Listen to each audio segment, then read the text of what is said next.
Ask that everyone in the audience rise. I'm going to say a small prayer for council over this meeting, and then I'll ask you to join me in the Pledge of Allegiance to our flag. If you'll all bow your heads.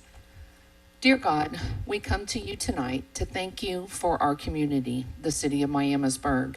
We ask that you help us make the right choices and decisions tonight in what we choose for our residents, our family, and our friends in the city of Miamisburg. Thank you for them, and amen. I pledge allegiance to the flag of the United States of America and to the republic for which it stands, one nation, under God, indivisible, with liberty and justice for all.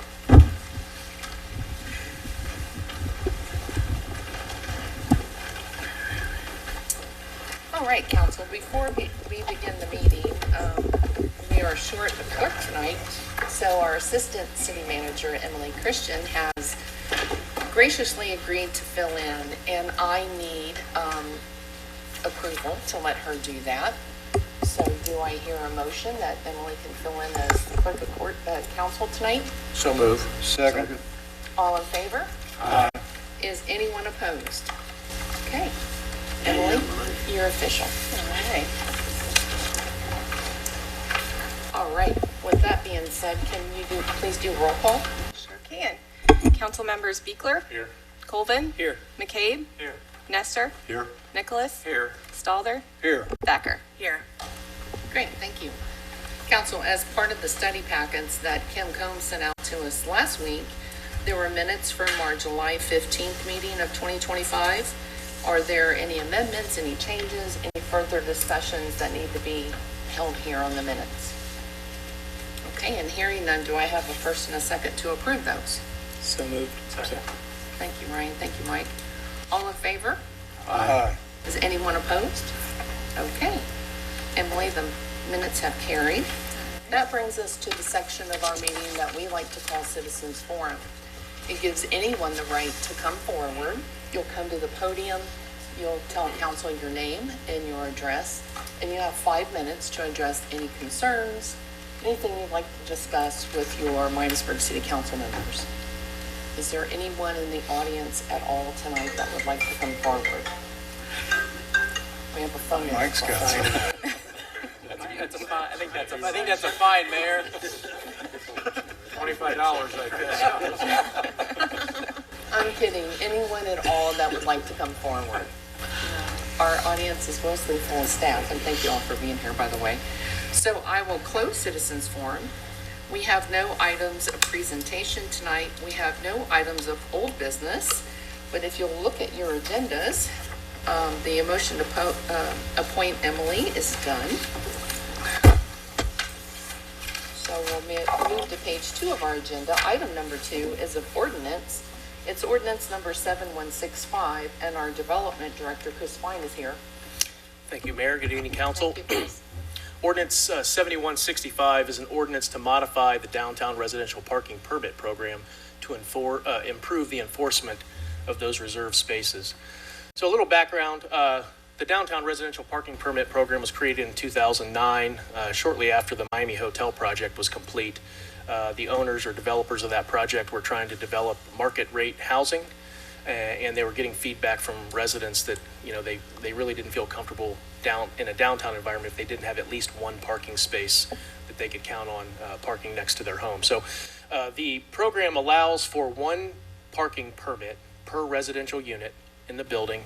What we do is we post a sign in a parking space in a nearby public parking lot. In the Miami Hotel's case, all three of the existing permits are in that parking lot. We put a sign that says reserved residential parking, residential permit parking.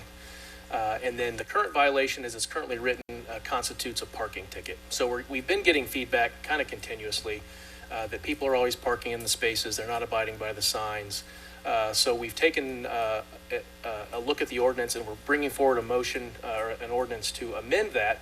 If you look at the graphic there, you can kind of see the three arrows. Those are the three existing permit spaces. They're kind of tucked back in the corner of that parking lot, kind of near the dumpster enclosure back there. And if you take a look on the right, that's the sign that we currently install, the upper piece. The property owner or someone has installed that sign below that's the P with the strike through, and I think that says no parking, violators may be towed or something like that. It's not actually correct at this moment. So again, we get some complaints. The proposed amendment would establish each space as a private tow-away zone with all the proper signage. The permit holder would then have the ability to call a towing service. In this case, it's Sandy's Towing. We've talked to them about this already. And this is a more immediate enforcement solution for the permit holder. If we come out and write a parking ticket, that's great, except you still have a car parked in your reserved space. We can't tow cars for this. So it would be on their responsibility to make those phone calls and enforce those spaces. Along with that, we want to increase the signage on the signs to make it as clear as we can that this is a permit space only. If you look at the sign on the right, that would be the proposal, about as to scale as I could make it, but we're going to change the top sign, permit parking only.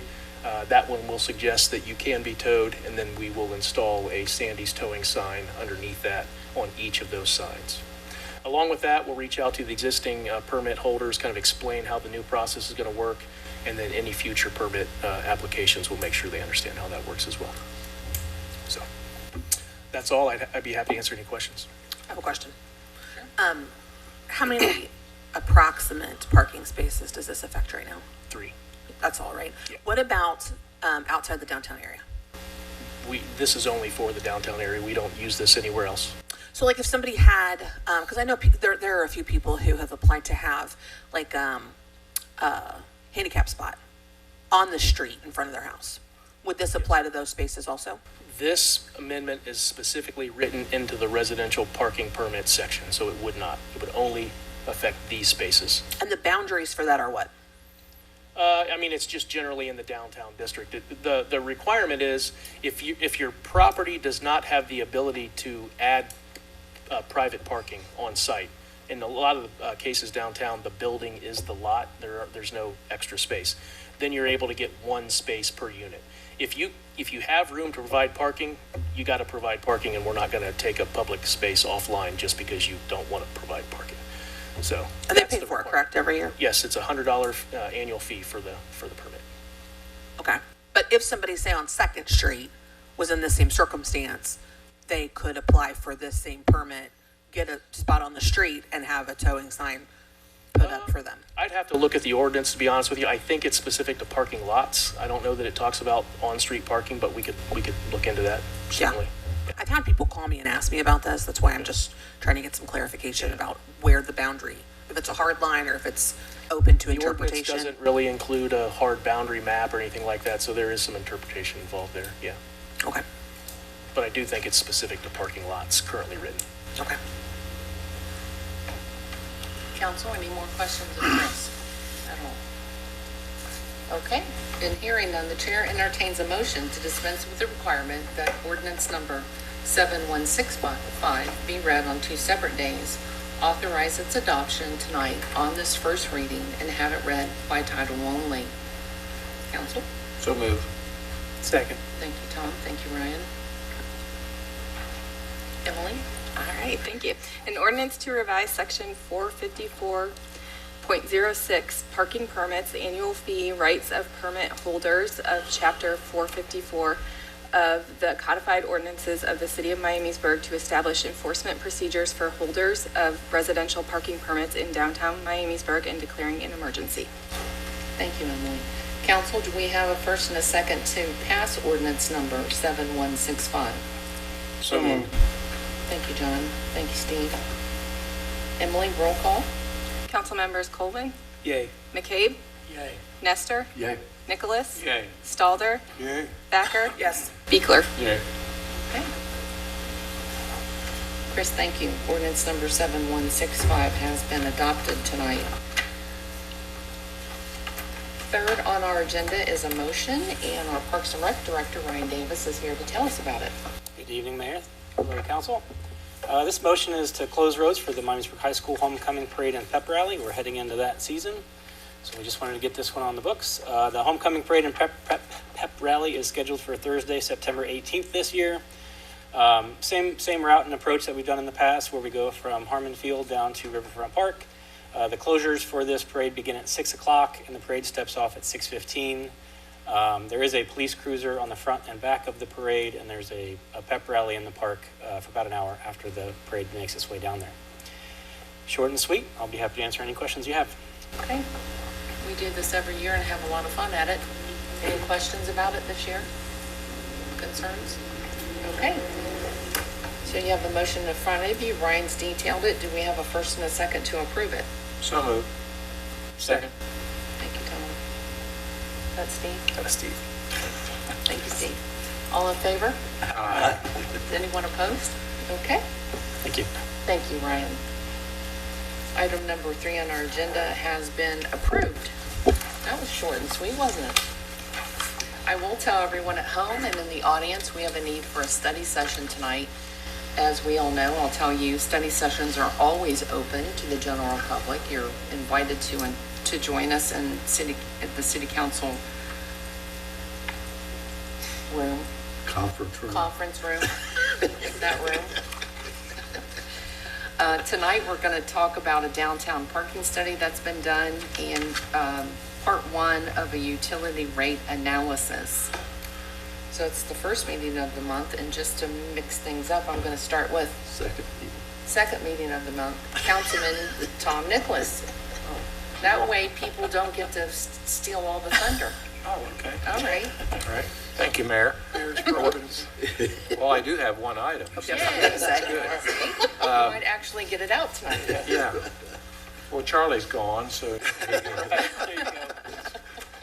But I just wanted to take a moment to thank Ron Napier for his years of contribution to our community as a business owner at Ron's Car Care on Central Avenue. Ron recently ceased that business, and obviously he's been in business for a long time. I tried to reach out to him today, couldn't get a hold of him, but I know his father started in Miamisburg, Bill Napier. I do recall he had a Ohio station on the corner of 12th and Central. It's now the CVS, but Ron actually worked a little bit for him as a kid, and then of course took over the business as they moved down further east on Central. But Ron, probably 60 or 70 years as a business in Miamisburg. I know he did special things for people. One thing that always stood out in my mind, if you're old enough like me, you can remember when you pulled into a service station, they used to clean your windshield and pump the gas for you. Well, that went by the wayside, obviously, but Ron still provided not the windshield cleaning, but he did pump gas for people, elderly people that maybe weren't used to it or just not comfortable in doing it. And he would just tell them, pull up to the pump and somebody will come out and fill you up. So that's quite gracious activity, and Ron was great with other issues for people in our community. But I just wanted to take a moment to thank him and, of course, the whole Napier family for their service as a business in Miamisburg. We appreciated it. Great, there's a lot of people that trust him. Yeah. with their car. Councilman John Stalder. Thanks, Mayor. I have nothing tonight. Okay, well, thanks for being here. Councilwoman Sarah Thacker. Thank you. I also have nothing tonight. Thank you for being here. Councilman Jeff Nestor. Okay, you may make you a list. Yes, please. No, I just Give wanted those to- guys nothing down there to Nothing say. to do. No, I just wanted to thank everybody for coming out for the National Night Out. We did cancel our council meeting for that night, and people showed up. It was a great turnout and everything. I just wanted to thank everybody for showing up and all the organizations that participated and the volunteers. It was really good, and everybody just keep coming downtown. And Saturday will be a Second Street car show from 4 to 8 p.m., so stop over on Second Street there by the breweries. Okay. Councilman Mike McCabe. I think noticed the wind that went through town. It's weird how it just happened to be downtown. Yeah. But the church, we lost a big section of the tree, but it also, a tree went down in the park, Clarence Park. And it reminded me to share with this group how well kept that park is. The landscaping is fantastic. It's better now than I recall ever being. So I want to thank the guys who do the work. That kind of incident was quickly taken care of. Grays were there and cleaned it up as they did at the church. But that park's something to take pride in. Just want to share it. Thank you. Good job. I noticed a tree down on Maui today that was covering the road, and our crews were there to at least get it out of the road. Councilman Ryan Colvin. Thank you, Mayor. We have a very busy Friday night in the city of Miamisburg. Got Yacht Rock coming to Riverfront Park. It's pretty awesome. We got Miamisburg High School football kicking off Friday night at 7 against Chaminade Julienne. Got the Buckeyes just around the corner. And school's back in session, and fall's the best time of the year is upon us. So I'm excited. That's all I got. Thank you. Thanks, Ryan. Vice Mayor Steve Biegler. Good evening. Yeah, I just sitting here thinking, fall is staring us in the face, and it's been a great summer here in Miamisburg. Parks, Riverfront Park there's always something happening down there. And, I know there's a concert again Friday night, and I just want to thank everybody's hard work that they put into making this summer great for Miamisburg. And then I think September 6th, the Sycamore Trails Park is the grand opening for that. I know that's right around the corner, so there's still plenty of things to be done in Miamisburg, so come on down and enjoy the cooler weather and enjoy everything that's going on. So that's it. Thank you, Steve. Yep. I'm going to mix it up out there, too. Emily, thanks for being here. Do you have anything to tell us? No. Law Director Bill Callahan, how are you? Fine, thank you. Any words of wisdom tonight? I don't know that I can add anything to this. Thank you. Thanks for keeping us straight. City Manager Keith Johnson. Mayor, just one item tonight. As this council is aware, and our residents at home, we have been involved with energy aggregation for some time. For the historians out there, late in the early, or did I say late in the early? That's not even a correct thing to say. In early 2000, we went to the public and asked the public about their opinion about participating in energy aggregation, and overwhelmingly the public agreed. And it seemed for over a decade we were part of a potential aggregation, but nothing happened. And then a few years ago, we started with electric aggregation, and that was coordinated by the Miami Valley Communication Council. We had upwards to, at that time, about 15 communities participating in it. And really the concept was, if you take several thousand homes, over 10,000 homes, and you negotiate a price for electric, you're probably going to get a better price than the individual. And we saw that. And with our first aggregation program, the average savings per household was about $350 per year. So that was a good program. In fact, we're getting ready to enter into an agreement with a different company to renew that going forward. I don't think we're going to see savings like we saw before, but there are going to be savings. The backbone of that was an opt-out program, meaning that on behalf of the city, our residents, we entered into that agreement with the energy provider. If you had an existing energy contract, those were honored between you and the energy provider. When that contract ended, you were allowed to join this particular contract at the rate that we negotiated. If you did not want to be part of the program, you were given the opportunity anytime to opt out, hence the term opt out. The questions that I got after this was, when are we going to talk about gas? And we actually started a process a year ago to see what kind of pricing we would get. Gas is a lot different than electric. Electric, those rates stay the same throughout the year. Your usage changes. Gas does not. Gas, your rate actually fluctuates. In a time of the year where you're not using it any, guess what? The rates are low. They want you to use more of it, but the rates are low. And during the hard part of the winter is when the rates are the highest. So it's hard to negotiate a year-long contract and be able to kind of guarantee savings through that. So I was on the committee with MVCC as we did this, and we looked at a period beyond a year. We settled on a sweet spot of about 19 months. Don't ask me how we got to 19 months. But the concept was, if we looked at a 19-month period, would we be able to negotiate a contract or at least get at a number that might realize some savings for our residents? So the basic components of the agreement won't change, meaning I know a lot of you probably have had energy companies knocking on your door. It's interesting when the press announcement came out that the communities had entered into this agreement or were about to, the neighborhood started getting swamped with energy companies. I went to Kroger last week. A guy approached me out there. Yesterday, a guy knocked on my door. But they're out there. But if you have an existing energy contract, that contract, you can keep that contract. If you have an opt-out and choose to enter this one, you can. Should you later on decide to enter once your contract is up, you can do that at this rate, and you can opt out at any time. About a week ago, 2 weeks ago, we got a draft number, a number that we were told would be the negotiated rate, which was 0.7195 cents per CCF, which is centum cubic feet. And I'm sure nobody in this room knows what a centum cubic feet is, but one of those equal 100 cubic feet of gas, so that we understand what that is. At least through the committee looking at that, represented a savings big enough for our residents, we thought, to take that to them. However, we found out this morning, as a matter of fact, that there was a court case involving tariffs and how those were not applied appropriately, and there was actually a rebate of such that went back to the energy providers. So all of those savings would be rolled into this particular contract. So where we had an agreement to at 0.7195 per CCF, the new number is actually 0.6625. So it's actually a much better deal.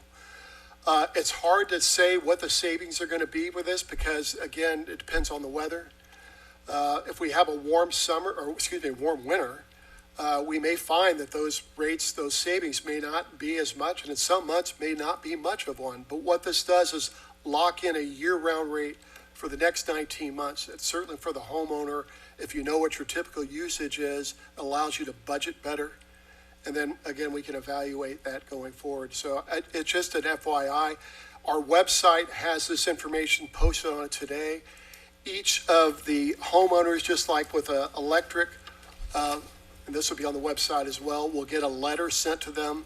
At the bottom of that letter is a blank, whether or not you want to be in the program or not, or whether or not you want to opt out, you're automatically in it. Also, the website and the phone number, and it'll operate just like we did with electric. But the energy company that we've entered into is a company called Archer Energy. And I'd like to think that we're going to finish this contract with Archer, but what we saw with the last contract is the energy company changed midway through. But with that, Mayor, I have no other comments. I'm done for the night. Okay. Thank you, Keith. I don't have a whole lot to say. I think council covered it. Downtown's been busy and it's been fun. Lots of activity, lots of free activities, lots of things for family and residents to do. So we're going to keep up the good work here in Miamisburg, and we'll see you all in September, and we'll go into study session. Thank you all for being here.